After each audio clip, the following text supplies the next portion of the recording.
Hi everyone, it's Mrs. Carr here. Thank you for an amazing training week. You've done a really, really good job this week. For your homework this week, so our new topic is called Goodnight, Mr. Tom, which you all know by now. So it's pretty much, apart from the maths, it's pretty much all based around that and kind of planning towards what we're going to be learning about. So your homework's due back on the 11th of May. For your reading, can you research the trenches? Okay, now trench warfare was mainly used in World War I. It was used a bit in World War II as well. What information can you find out? Can you present this in an interesting way?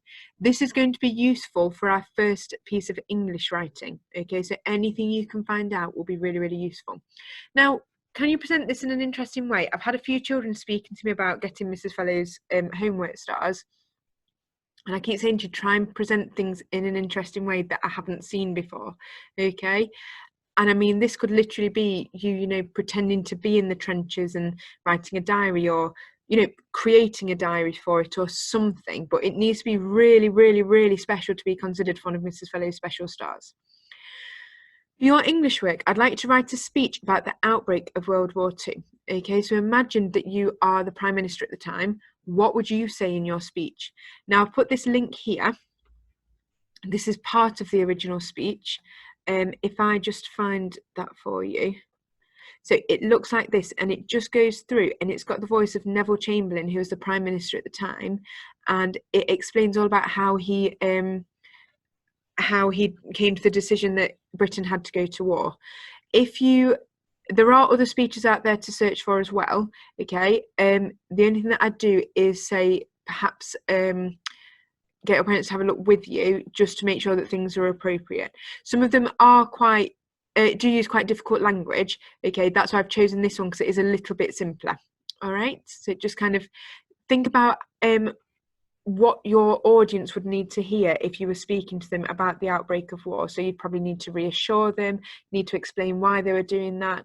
So just really think about what kind of way you need to do that as well. Okay, so for our maths homework, now I've put times tables because we've been doing a bit of a pre-assessment this week on multiplication, and there's a lot of children who still don't know their times tables, or still aren't comfortable with them, okay? By the end of year 4, you're meant to know all of your times tables up to 12 times 12. So we really need to be practicing those. So I've just put times tables there, okay? I don't mind how you practice them. You can go and hit the button. You can do a grid and time yourself and see how long it takes you to get them. You can create a game to do it. You can create a quiz and get somebody to test you on it. I don't mind, but we really, really need to practice them. Okay, we needed them for multiplication. We're going to need them for division, and we're definitely going to need them when we're doing fractions. So it's really important that you know them. It will speed things up for you so much and make your work so much easier. There are some children who are already really confident with their times tables. So if that's you, if you follow this link, it will take you to this. Let me just find it.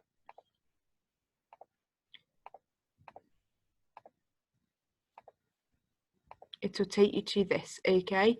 Some of you have already seen this. It's a mixed up clock. Now, if it's mixed up, obviously the numbers don't go 1, 2, 3, 4, 5, etc. like they would on a normal clock. The numbers are all in a different place. Okay, my advice would be don't start with clue number 1. Okay, if you don't want a bigger clue now, you can close your ears. Okay, start at clue number 6, because that is the first clue that's, I would say, the simplest, and then kind of work your way through it.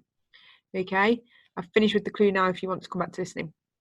All right, so it's quite good for getting your brain thinking, and it's about logic, and again, that working systematically. Okay, thinking about what you already know. So like I said, don't start with the first clue. That's not going to help you straight away. Okay, it will help you, but just not straight away. Consecutive numbers, okay, are numbers like 3 and 4, 4 and 5. So it's numbers that follow on from one another. Vertical is this axis. Okay, horizontal is this axis. You may already know this. I'm just making sure what else you need to know. The word adjacent, again, just means next to it. Okay.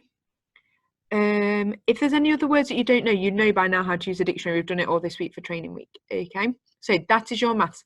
Times tables has to be your focus if you're not confident with them. If you are, then go on to the clock. Okay, and I do mean all of your times tables. Okay. For your topic homework, let me just go back to our document. For your topic homework, can you research Dig for Victory? Okay, this will come up straight away. It was a big, what would you call it? A big initiative during World War II.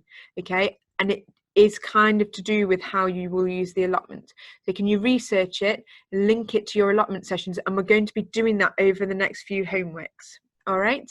If you've got any questions about homework, you can come and see me about it before it's due in. And remember, be creative. Really try and push yourself. Okay. Thank you again for a good week, and I will see you on Monday. No, I'll see you on Tuesday. Okay. Have a lovely bank holiday even. Okay. Bye. Bye.